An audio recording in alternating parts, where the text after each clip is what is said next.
Halo, Assalamualaikum. Selamat datang di channel Dokter Anestesiu. Teman-teman, kebetulan saya sekarang lagi di kamar operasi nih. Di dalam lagi nggak ada tindakan, jadi kayaknya kita mau tunjukin aja mungkin ya sama teman-teman kamar operasi itu seperti apa sih di dalam. Terus kalau misalnya teman-teman atau seorang pasien itu mau dibius atau mau operasi itu dia harus lewat mana sih? Yuk kita cari tahu. Nah, untuk pertama kali masuk ke kamar operasi, biasanya teman-teman akan dibawa ke ruangan yang namanya kamar persiapan. Yuk, kita masuk.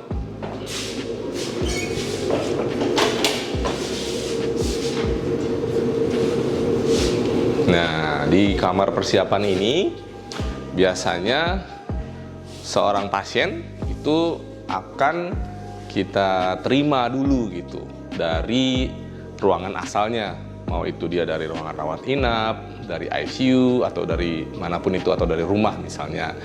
Nah, di ruangan ini, di ruang persiapan ini, teman-teman atau pasien itu biasanya kita cek dulu semuanya, mulai dari identitasnya, mulai dari diagnosisnya, rencana tindakannya apa, operasinya apa, di organ yang sebelah mana gitu. Jadi kita pastikan semuanya benar, semuanya kita paham betul tentang pasien yang akan mau dioperasi itu. Nah, kalau misalnya pasiennya seorang anak, nah biasanya kami atau dokter anestesi biasanya akan melakukan proses sedasi di sini namanya. Jadi pasien itu karena anak-anak kan biasanya takut ya masuk ke kamar operasi, apalagi lepas dari ibunya, dari bapaknya gitu ya, dari keluarganya gitu, dan nanti ketemu sama orang-orang asing, biasanya kan nanti dia akan takut.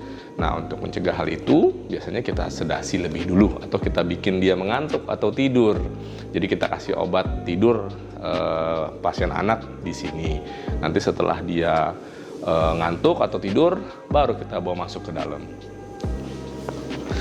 Nah, kadang-kadang ada misalnya seorang anak yang mungkin belum punya infus, jadi kita nggak bisa memberikan obat tidur. Nah, kalau memang nggak bisa diberikan obat tidur lewat infus, biasanya kita bikin dia tidur dengan cara lain. Kalau anak-anak biasanya kita berikan obat anestesi atau obat bius dalam bentuk gas, pakai mesin anestesi di sini.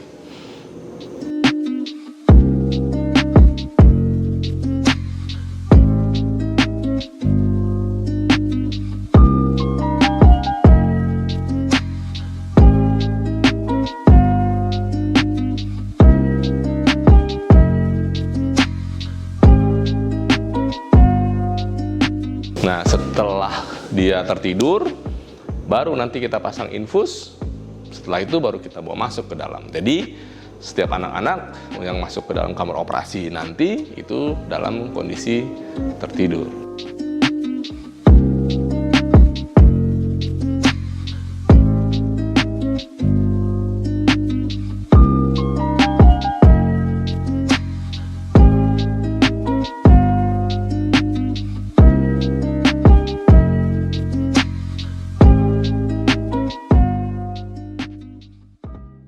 Nah, inilah kamar operasi. Ya, jadi disinilah kalau misalnya seorang pasien harus menjalani operasi, prosedur apapun, mulai dari ujung kepala sampai ujung kaki, akan dilakukan tindakan, ya tindakannya di sini, di atas meja operasi ini. Operasi apa aja ya? Jadi yang bisa dilakukan di sebuah rumah sakit, ya dilakukannya di sini. Nah, saya sebagai dokter anestesi nanti bertugasnya untuk melakukan pembiusan terhadap pasien itu. Untuk operasinya dikerjakan oleh dokter bedah atau dokter yang memang melakukan tindakan yang memang bisa dilakukan. Nggak seluruh operasi itu dilakukan oleh dokter bedah. Ada dokter THT, ada dokter mata gitu, atau dokter yang bukan THT mata, dokter bedah juga, atau misalnya dokter anak, dokter penyakit dalam yang ingin melakukan tindakan yang bisa mereka lakukan dan butuh dibius, ya bisa juga dilakukan di kamar operasi ini gitu.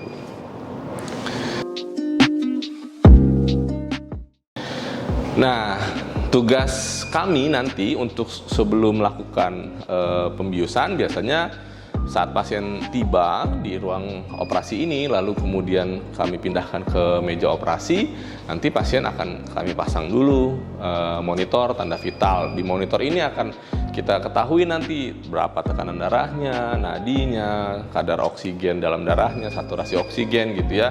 Kita pasang-pasang dulu. Lalu baru nanti kita mulai lakukan pembiusan. Nah, yang ingin tahu proses pembiusan, kalau misalnya bius umum seperti apa, bisa lihat di video kita di link di atas ya. Nah, tapi kalau misalnya pembiusannya hanya setengah badan, ya nanti kita hanya bisa berikan oksigen aja, karena kan kalau bius setengah badan dia akan tetap sadar ya. Kalau pengen tahu juga tentang proses pembiusan setengah badan, bisa lihat di link di deskripsi di atas ya.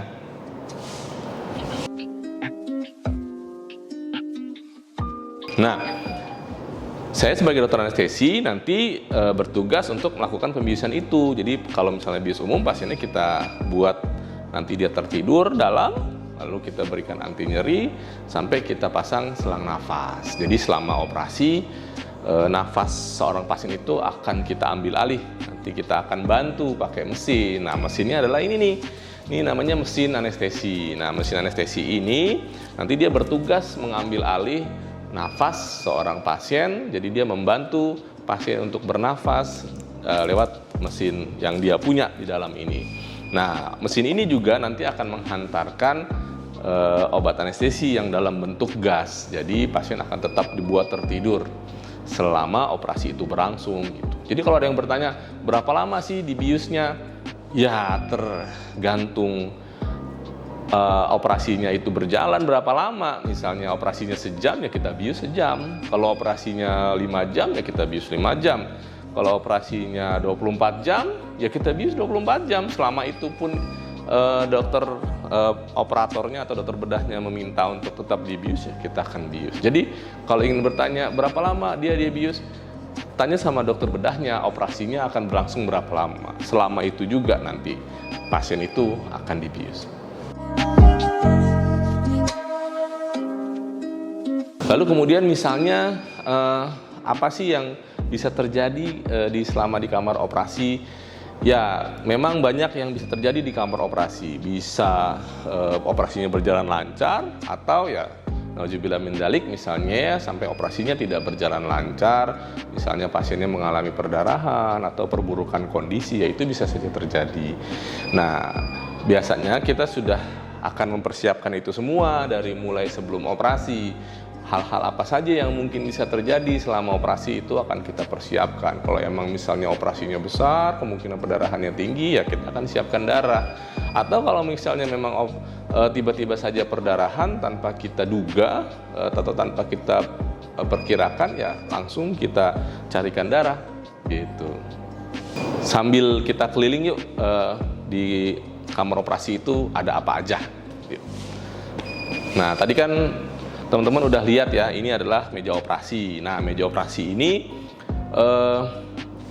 meja operasi yang sangat canggih ya. Jadi dia bisa berbagai arah, berbagai bentuk ya, bisa ditekuk, bisa posisinya kepala di atas, kakinya di atas, bisa miring kanan, miring kiri gitu. Jadi meja operasi ini bisa di posisi yang sesuai yang kita inginkan atau yang ingin dokter bedahnya inginkan gitu.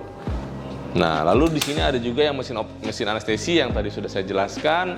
Ya, mesin ini terbilang sangat canggih ya, jadi dia bisa membaca semua yang keluar dari hampir semua yang keluar dari paru-paru pasien. Misalnya kita kan memberikan gas anestesi, berapa banyak gas anestesinya itu diberikan, itu kita bisa tahu. Lalu kadar karbon dioksida dari tubuhnya dia kita bisa tahu juga, kadar oksigen dari tubuh pasien kita juga bisa tahu. Jadi kita bisa tahu semua hal-hal yang kita perlukan untuk mengawasi pasien itu. Lalu di sini adalah area yang memang untuk memonitor pasien. Jadi kita ada monitor tanda vital, lalu kebutuhan cairan, obat-obatan, semua ada di sini nih kita simpan. Kalau memang tiba-tiba dia membutuhkan obat-obatan yang emergensi ya kita bisa berikan. Kalau memang dia butuh diambil sampel darah, ini juga kita bisa ambil langsung dari sini gitu. Nah, kalau ke arah sini ya ini alat-alat lain ya, kayak misalnya alat suction, lalu counter. Nah, ini ada tower untuk laparoskopi. Nah, kalau dari belakang ya alat-alat tempat kita yang kita simpan. Nah, sebelah sini juga kalau misalnya dibutuhkan banyak hal-hal yang juga kita bisa ambil di sini, kita simpan. Butuh kasa lagi, butuh cairan dan lain sebagainya. Nah, misalnya operasinya selesai nih, gitu ya. Nah, nanti kita akan bangunkan pasien di sini. Jadi kalau obat biusnya nanti kita stop, pasien seharusnya akan bangun dengan sendirinya. Kecuali memang pasien itu kondisinya sebelum operasi memang dalam kondisi yang buruk misalnya, atau memang operasinya besar sehingga membutuhkan ruang rawat intensif atau ICU setelah operasi, ya kita nggak bangunkan di sini, tapi kita akan tetap buat dia tertidur dan kita bawa dia langsung ke ruang ICU atau ruang rawat intensif. Nah, kalau misalnya sudah bangun pasiennya, nah nanti kita akan bawa ke yang namanya ruang pemulihan gitu. Nanti dia akan diobservasi di ruang pemulihan. Yuk kita ke sana. Nah, inilah yang namanya ruang pemulihan. Jadi setelah tadi udah dilakukan operasi, lalu kemudian dibangunkan, nah pasien itu nanti akan kita bawa ke sini. Nah, di ruang pemulihan ini nanti kita akan observasi dia selama ya kurang lebih 1-2 jam lah, untuk kita pastikan bahwa dia dalam kondisi yang baik sebelum dia pindah ke ruangan rawat inap biasa yang nanti dia akan tempati untuk menginap selanjutnya gitu ya. Jadi di sini kita observasi mulai dari tanda vitalnya kayak tadi lagi kayak di kamar operasi, kita cek tekanan darahnya, nadinya, suhunya, lalu kadar oksigennya gitu ya. Kita pastikan dia sudah bisa bernafas gitu. Misalnya kalau anak-anak ya dia sudah bangun betul gitu, sampai dia misalnya sudah bangun menangis mencari orang tuanya. Nah, disinilah nanti kita akan pertemukan dengan orang tuanya gitu. Tadi kan dia perpisahannya di sana tuh di kamar persiapan.